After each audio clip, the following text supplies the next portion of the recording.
Before we begin, take a moment. Find a quiet place. Put on your headphones if you can. The stories you're about to hear were shared as real experiences, moments that stayed with the people who lived them. These are not fast stories. They unfold slowly, and sometimes they linger longer than you expect. Story 1.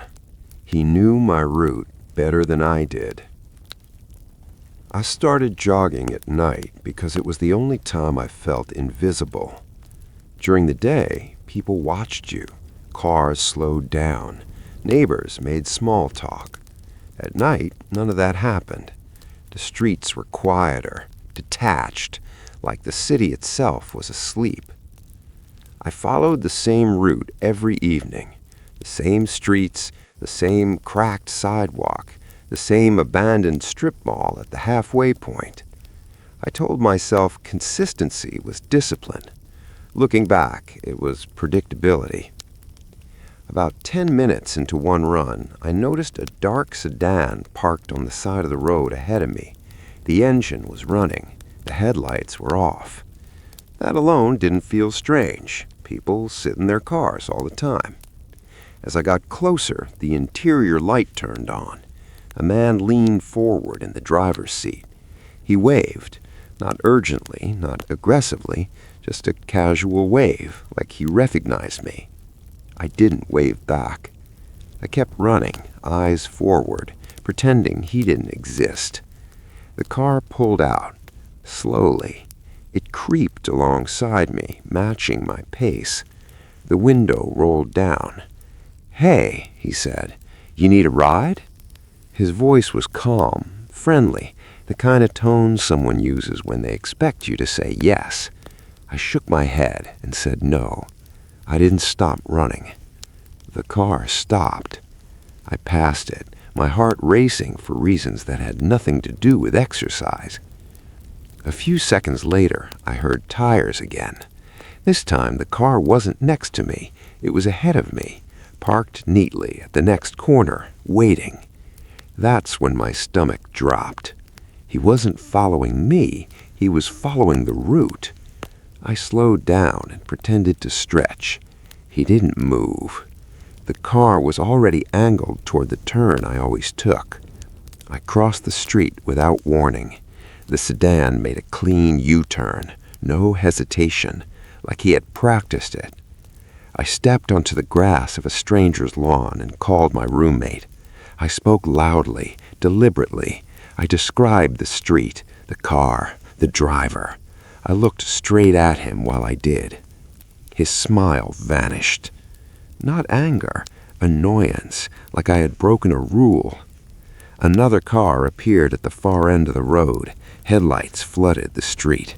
The sedan accelerated and disappeared. I walked home. I didn't jog. I watched every parked car, every dark window. I barely slept that night. 2 days later, I found something taped neatly to my apartment door. A printed Google Maps screenshot, my jogging route, every street, every turn, highlighted. At the bottom, written in pen, "You shouldn't change your pace." I moved a month later. I stopped running at night. And even now, when someone walks a little too close behind me, I remember how easy it was for him to know exactly where I'd be. I never saw him again. But sometimes, when the streets are quiet, I wonder if he's still following the route. Take a breath. The next story doesn't involve a stranger outside. It happened inside a locked house. Story 2. Someone used my phone while I slept. I was 18 when my parents decided I was old enough to stay home alone for a weekend.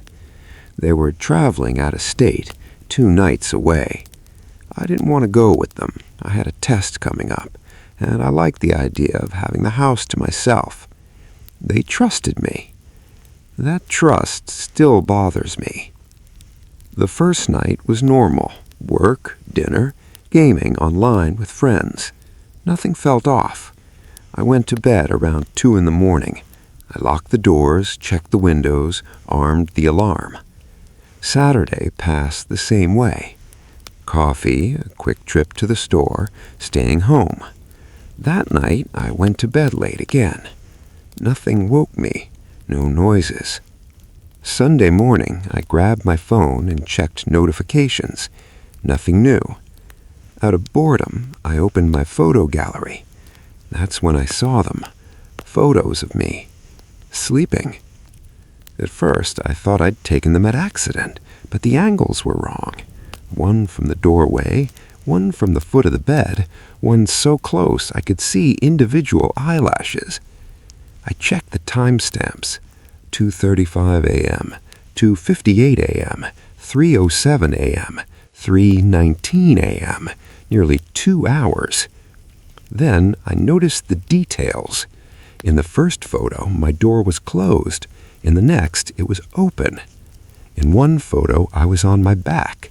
In the next, turned slightly, like someone had moved me. I checked the house. Every door locked, every window shut. The alarm showed no entries. My parents didn't believe me. My friends swore they hadn't been there. That night, I couldn't sleep. I left the lights on. I pushed a chair against my door. I set my phone on the dresser and recorded audio. The next morning, I listened. At first, static. Then my breathing, slow, steady.